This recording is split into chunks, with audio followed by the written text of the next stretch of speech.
Hi friends, ಎಲ್ಲರಿಗೂ ನಮಸ್ಕಾರ. ಇವತ್ತು ನಮ್ಮ ಮನೆಗೆ ನೋಡಿ ಗೋಡಂಬಿ ತೆಗೆದುಕೊಂಡಿದ್ದಾರೆ. ಇವರೆಲ್ಲ ಕುಂತಾರೆ. ನಾನು ಇವ್ರ ಮನೆದೊಂದು ವಿಡಿಯೋ ಮಾಡಿ ಹಾಕಬೇಕು. ಯಾಕಂದರೆ ಪಾಪ ಅವ್ರ ಮನೆಯಲ್ಲಿ ಒಂದು ಅವ್ರ ಮಗಳಿದ್ದಾಳೆ. ಪಾಪ ತುಂಬ ಕಷ್ಟದಲ್ಲಿದ್ದಾಳೆ ಹುಡುಗಿ. ನೋಡಿ ನಮ್ಮ ತಾಯಿ ನೋಡಿ ಹೆಂಗೆ ಕುಂತಾರಿದೆ ನೋಡಿ.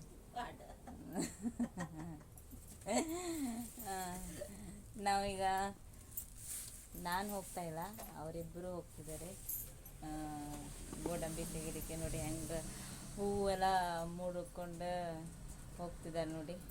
ಹೂವೆಲ್ಲ ಮೂಡಿದ್ ನೋಡಿ ಹೆಂಗೆ ಚಂದ ರೆಡಿ ಮಾಡಿ ಇದಕ್ಕೆ ಹೋಗೋರು, ಗೋಡಂಬಿ ತೆಗೆದಕ್ಕೆ ಹೋಗೋರು. ಆಮೇಲೆ ಬರಬೇಕಾದ್ರೆ ಎಲ್ಲ ತಲೆ ಮೇಲೆ ಕೂದೆಲ್ಲ ಹಿಂಗೆ ಎದ್ದು ಬಂದಿರುತ್ತೆ ನೋಡಿ. ಇವರು ನಮ್ಮ ಊರಿನವರು. ನಾನು ನಿಮಗೆ ಅವ್ರ ಮನೆಯದೊಂದು ವಿಡಿಯೋ ಮಾಡಿ ಹಾಕ್ತೀನಿ. ನೀವೆಲ್ಲರೂ ಹೀಗೆ ಸಪೋರ್ಟ್ ಮಾಡ್ತಿದ್ದೀರಾ. ಒಂದು ಅಜ್ಜಿದು ವಿಡಿಯೋ ಮಾಡಿ ಹಾಕಿದ್ದೀನಿ, ಅದಕ್ಕೆ ನೀವು ಸಪೋರ್ಟ್ ಮಾಡ್ತಿದ್ದೀರಾ. ಅದಕ್ಕೆ ನನಗೆ ತುಂಬ ಧನ್ಯವಾದಗಳನ್ನು ತಿಳಿಸ್ತೇನೆ. ಯಾಕಂದರೆ ಅವ್ರ ವಿಡಿಯೋಗೂ ನೀವು ಸಬ್ಸ್ಕ್ರೈಬ್ ಮಾಡ್ತಿದ್ದೀರಾ. ನೀವು ಸಬ್ಸ್ಕ್ರೈಬ್ ಮಾಡೋದ್ರಿಂದ ನಮಗೂ ಅದು ಹೆಲ್ಪ್ ಆಗುತ್ತೆ, ಅವರಿಗೂ ಏನಾದರೂ ಸಹಾಯ ಮಾಡುವಂಥ. ನೋಡಿ ಫ್ರೆಂಡ್ಸ್, ಹೀಗೆ ಇವತ್ತಿನ ಒಂದು ಸಣ್ಣ ವ್ಲಾಗ್ ಇದು ಅವ್ರ ಜೊತೆ. ನೋಡಿ ಹಿಂದೆ ಕುಂತ್ಕೊಂಡು ಹೆಂಗೆ ನಗ್ತಿರ್ತಾರೆ. ತುಂಬ ಕಾಮಿಡಿಯಾಗಿರ್ತಾರೆ ಅವರು. ಅವ್ರ ಜೊತೆ ಟೈಮ್ ಪಾಸ್ ಆಗುತ್ತೆ. ನಮ್ಮ ತಾಯಿಗೆ ತುಂಬ ಟೈಮ್ ಪಾಸ್ ಆಗುತ್ತೆ. ಅವರೇ ಹೋಗ್ತಾರೆ ಅವ್ರ ಸಂಗಡ. ನೋಡಿ ಎಲ್ಲ ತುಂಬ್ಕೊಳ್ತಿದ್ದಾರೆ ಚೀಸಲ್ಲಿ. ಈಗ ಅಲ್ಲೇ ಊಟ ತಿಂಡಿ ಎಲ್ಲ ಅಲ್ಲೇ ಎಲ್ಲ ಗುಡ್ಡದಲ್ಲೇ ಹೋಗಿ ಮಾಡೋದವರು. ನೋಡಿ ತುಂಬ್ಕೊತಿದ್ದಾರೆ ನೋಡಿ ಚೀಸದಲ್ಲಿ ಡಬ್ಬಿ ಎಲ್ಲ.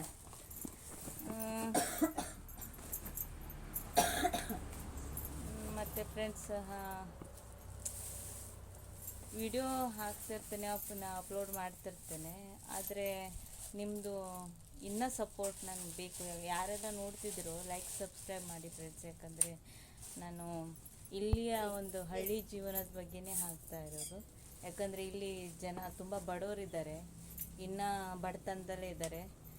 ಅವ್ರ ಬಗ್ಗೆನೇ ನಾನು ನಿಮಗೆ ವಿಡಿಯೋ ಮಾಡಿ ಹಾಕ್ತಿರ್ತೇನೆ. ನನ್ನ ದಿನದ ವ್ಲಾಗ್ಗಿಂತ ಈಗೇನು ಅವರು ಬಡತನದಲ್ಲಿ ಇರ್ತಾರೋ ಅವ್ರದ್ದು ವಿಡಿಯೋ ಮಾಡಿ ಹಾಕೋದ್ರಿಂದ ಪಾಪ ಅವರಿಗಾದರೂ ಹೆಲ್ಪ್ ಆಗುತ್ತೆ ಅಂತ. ನೋಡಿ ಫ್ರೆಂಡ್ಸ್, ಅವರಿಗೆ ಹೆಲ್ಪ್ ಆಗಲಿ ನಿಮ್ಮ ಕಡೆಯಿಂದನೂ. ಇಲ್ಲಿ ಯಾರು ಯಾವ ಗೌರ್ಮೆಂಟು ಮತ್ತು ಇದು ಏನಿರುತ್ತೋ ಅವರಿಗೆ ಸ್ವಲ್ಪ ಸಹಾಯಧನ ಅಂತ ಮಾಡಲಿ, ಅವರಿಗೆ ತುಂಬ ಹೆಲ್ಪ್ ಆಗಲಿ ಅಂತ ನಾನು ಈ ವಿಡಿಯೋ ಮುಖಾಂತರ ನಾನು ಕೇಳ್ಕೊಳ್ತೇನೆ ಫ್ರೆಂಡ್ಸ್. ನನ್ನ ಯಾರೆಲ್ಲ ಈ ವಿಡಿಯೋ ನೋಡ್ತಿದ್ದೀರೋ ಲೈಕ್ ಸಬ್ಸ್ಕ್ರೈಬ್ ಕಮೆಂಟ್ ಮಾಡಿ ಫ್ರೆಂಡ್ಸ್. ನನಗೆ ಆವಾಗಲೇ ತಿಳಿಯೋದು ನೀವು ನನ್ನ ತಪ್ಪೇನಿದೆ ಅಂತ. ಕಮೆಂಟ್ ಮಾಡಿ, ನಾನು ಹೀಗೆ ನಿಮಗೆ ವಿಡಿಯೋ ಮಾಡ್ತಾಯಿರ್ತೇನೆ, ಹಾಕ್ತಾಯಿರ್ತೇನೆ. ಹೇಗಿದೆ ಅನ್ನೋದನ್ನು ಕಮೆಂಟ್ ಮಾಡಿ ತಿಳಿಸಿ ಫ್ರೆಂಡ್ಸ್.